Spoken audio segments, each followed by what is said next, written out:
दुनिया तक पर देखिए टॉप 5 स्टोरीज। अमेरिकी फौज की अफगानिस्तान से वापसी के बाद अमेरिका के राष्ट्रपति जो बाइडेन ने राष्ट्र को संबोधित करते हुए कहा कि काबुल छोड़ने के अलावा उनके सामने कोई और विकल्प नहीं था।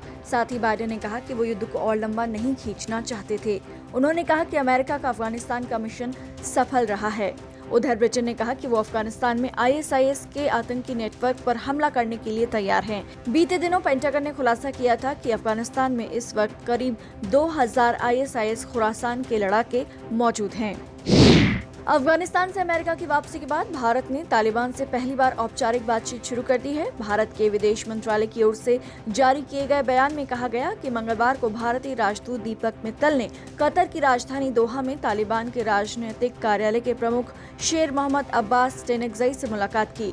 ये मुलाकात तालिबान के अनुरोध पर दोहा स्थित भारतीय दूतावास में हुई है।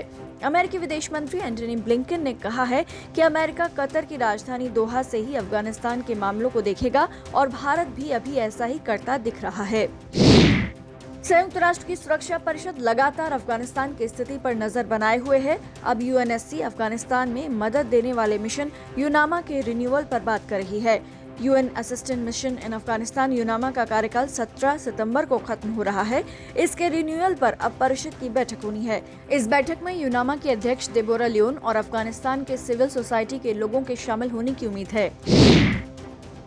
सऊदी अरब के एक एयरपोर्ट पर ड्रोन हमला हुआ है, जिसमें 8 लोग गंभीर रूप से घायल हो गए हैं। वहीं एक यात्री विमान को भी नुकसान पहुंचा है।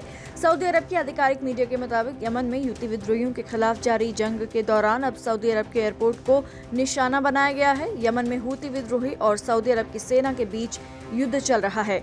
समाचार एजेंसी एपी के मुताबिक अभी किसी दल ने इस हमले की जिम्मेदारी नहीं ली है। बीते 24 घंटों में ये दूसरी बार है जब इस तरीके का हमला सऊदी पर किया गया है। कोरोना महामारी की 2 लहरों का सामना करने वाले अमेरिका में इस समय खतरनाक वायरस के चलते फिर से हालात बिगड़ रहे हैं। अस्पतालों में मरीजों की संख्या रिकॉर्ड स्तर पर पहुंच गई है। इस समय अस्पतालों में भर्ती मरीजों का आंकड़ा 1 लाख के पार पहुंच गया है, जो करीब 8 महीने के बाद सबसे अधिक है। इस साल मध्य जनवरी में यह आंकड़ा करीब 1,40,000 के स्तर पर पहुंच गया था।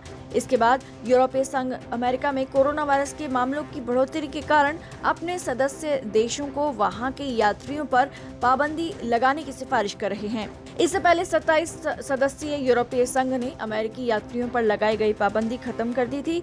अब गैर जरूरी यात्रा के लिए सुरक्षित देशों की सूची से अमेरिका को हटाने का फैसला किया गया है।